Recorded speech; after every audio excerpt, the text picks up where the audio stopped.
Good morning everyone, welcome back to our channel.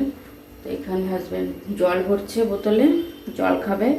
আর আমি তোমাদের দেখিয়ে দিই আজকে কি কি রান্না হচ্ছে। আজকে এই যে হবে পটল চিংড়ি, তার জন্য যে আলু আর পটলটা কেটে রেখেছি, আর এই যে এটার মধ্যে আছে চিংড়ি মাছ, আর হবে আলু দিয়ে গাজর দিয়ে আর বরবটি দিয়ে ভাজা, এটাও ভালো মতন কেটে রেখে দিয়েছি। আর এই যে আলু পটলের মশলাটা, এখানে আছে আদা আর কাঁচা লঙ্কা বাটা, আর এখানে আছে কাজু বাদাম আর পোস্ত বাটা। আর এই যে বাদামটা রাত্রেবেলা ভিজিয়ে রেখেছিলাম, এই যে চোখলা ছাড়িয়ে রাখলাম, এটা এখন খাবো। আর এখনই চা করে দেবো নাকি আগে ভাজাভুজি করবো, রান্না করবো তারপরে চাই?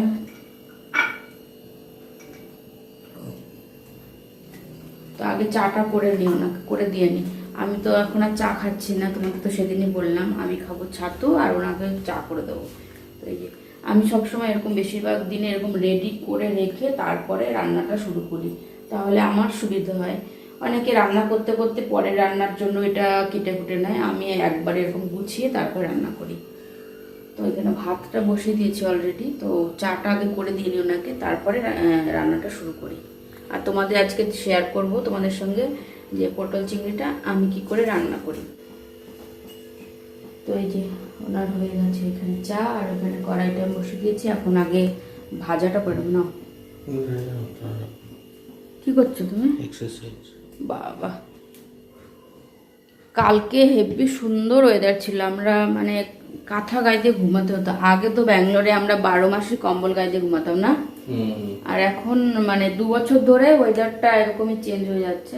কিন্তু কালকে পুরো প্রপার ব্যাঙ্গালোরে যেরকম ওয়েদার ছিল থাকতো আগে, সেরকম ওয়েদার ছিল। কেমন ঘুমালে কালকে? ফ্যান বন্ধ করতে হয়েছে, মানে সকালবেলা উঠে দেখি, সকালবেলা না আমি ওঠার পরে দেখি ফ্যান বন্ধ করে দিয়েছে। এমনি সময় বল না, এমনি মানে যতই যা হোক ফ্যান বন্ধ হবে না, কিন্তু আজকে দেখি ফ্যানও বন্ধ করে দিয়েছে। তো ভাবতে পারো যে কতটা ঠান্ডা লাগছিল। তো চলো আগে আমি ভাজাটা করে দিই, পরে তোমাদের সঙ্গে পটল চিংড়িটা শেয়ার করছি। আর পটল চিংড়ি খেয়েছো আগে? আমার হাতে তো খাওয়া নেই, তো উনি খেয়ে বলবে কেমন হয়েছে পরে সেটা। এখন তো খাবে না, খাবে অফিসে গিয়ে টিফিনে এসে তারপরে বলবে, মনে থাকবে তো। এখানে দেখতে পাচ্ছ পটলটা ভেজে নিয়েছি, আর এখানে ভাজা করছি চিংড়ি মাছটা। এখন একটু নুন হলুদ দিয়ে যে চিংড়ি মাছটা ভাজা হয়ে গেছে, পটলটাও আগে দেখালাম। আর এখন এই যে তেলের মধ্যে দুটো তেজপাতা দিয়ে এখন আলুগুলো দিয়ে দিয়েছি। আলুটা একটু ভাজা ভাজা হয়ে গেলে তারপরে দেবো এই যে কাঁচা লঙ্কা আর আদা যেটা বেটে রেখেছি, এটা একটু ভাজা ভাজা হয়ে নিই। তো এখানে আদা আর কাঁচা লঙ্কা বাটাটা দিয়ে দিচ্ছি, ভালো করে কষিয়েও নিয়েছি কাঁচা গন্ধটা যাওয়া পর্যন্ত। তো এখন আমি বাকি যে মশলাগুলো আছে সেগুলো দিয়ে দেবো, হলুদটা দিয়ে দেবো, দাও তোমাদের দিয়ে তারপরে আবার বলছি। তো এখানে আমি সমস্ত মশলাগুলো দিয়ে দিচ্ছি, যেমন জিরে গুঁড়ো, একটু ধনে গুঁড়ো দিয়েছি, আর লঙ্কার গুঁড়ো আর হলুদ, এটা দিয়ে আর নুনটা দিলে নুনটা দেবো, একটু ভালো করে কষিয়ে নিই এটা। তো মশলাটা ভালো করে কষিয়ে দিয়েছি, আমি নুনটাও দিয়ে দিচ্ছি। এখন আমি পটলগুলো দিয়ে দেবো, তো পটলটা দিয়েও ভালো করে এখন কষিয়ে নেব।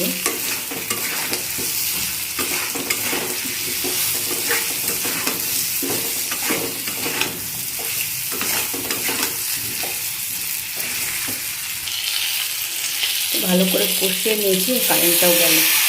চিংড়ি মাছগুলো দিয়ে দিলাম,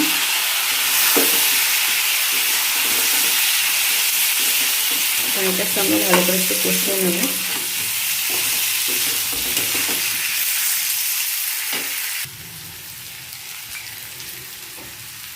তো সব কষানো হয়ে গেছে মশলা, এখন আমি এই যে পোস্ত আর কাজু বাদাম বাটাটা দিয়ে দিলাম। এটা দিয়ে একটু নেড়ে চেড়ে, এটা দিয়ে বেশিক্ষণ কষাবো না, একটু সামান্য নেড়ে চেড়ে এর মধ্যে জল দিয়ে দেবো। তো এটা একটু ভালো করে নেড়ে চেড়ে নিয়েছি এটা, এখন এর মধ্যে দিয়ে দেবো জল, যেরকম ঝোল রাখবো সেরকম হিসাবে জলটা দিয়ে দেবো।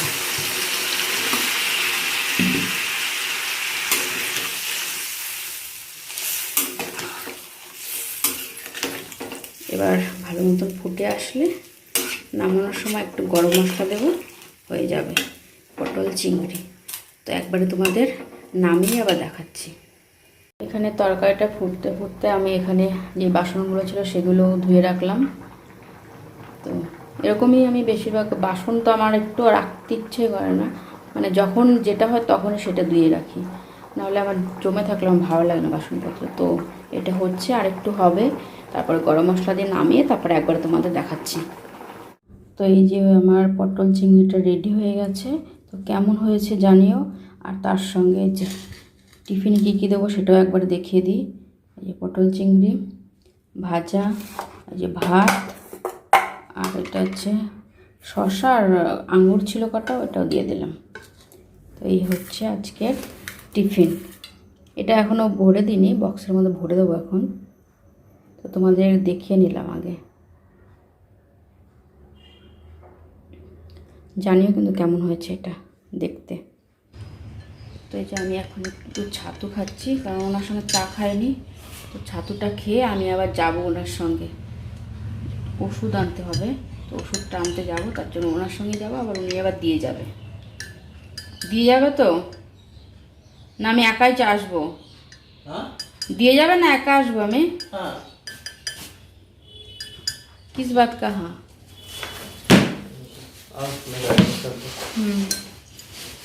तो छाती का खेल इधर ही है। আপনি আগে আমরা তাড়াতাড়ি করে ওষুধটা নিয়ে নিই। আসলো না, আমি বাইরে দাঁড়িয়ে আছি, আমি নিয়ে যাচ্ছি তাড়াতাড়ি করে, একটু দেরি লাগবে, উনি এগিয়ে চলে যাচ্ছে।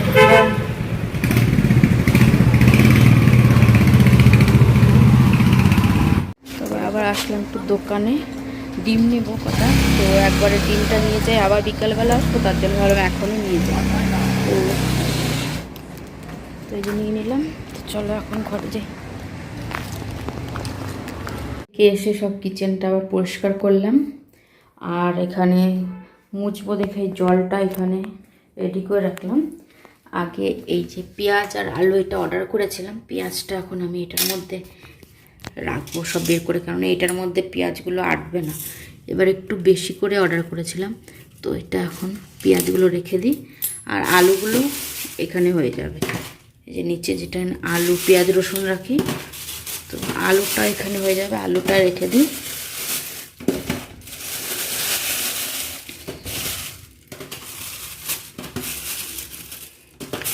এখানে প্লাস্টিকটা দিয়ে নিই। তো সব পেঁয়াজগুলো এটার মধ্যে রেখে দিই এখন, রেখে তারপরে এই যে জলটা তো দেখালামই, রেডি করে রাখলাম। তারপরে মুছবো ঘরটা পুরোটা, মুছে টুছে তারপরে জামা কাপড় যে কটা আছে কেচে চান ঠান করে নেব, চান করে পুজো করব। তারপর তোমাদের সঙ্গে আবার পরে কন্টিনিউ করব ব্লগটা সন্ধ্যার দিকে।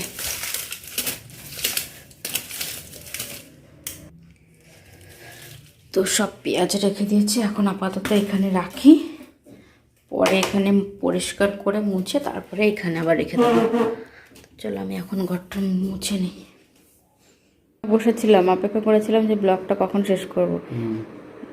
তো পটল চিংড়ি কেমন হয়েছে সেটা জানার জন্য শুধু। अच्छा हुआ था बहुत, मैं तो पूरा खाया दिन में भी रात में भी। তোমার তো চিংড়ি মাছ আমার ফেভারিট। তো এবার শেষ করে দাও তুমি ব্লগটা। যদি কিছু ভালো লাগে তাহলে লাইক শেয়ার কমেন্ট আর সাবস্ক্রাইব করবেন, ঠিক আছে? Tata, good night. এখন খেলা দেখায় ব্যস্ত, আইপিএল ইন্টারেস্টিং না?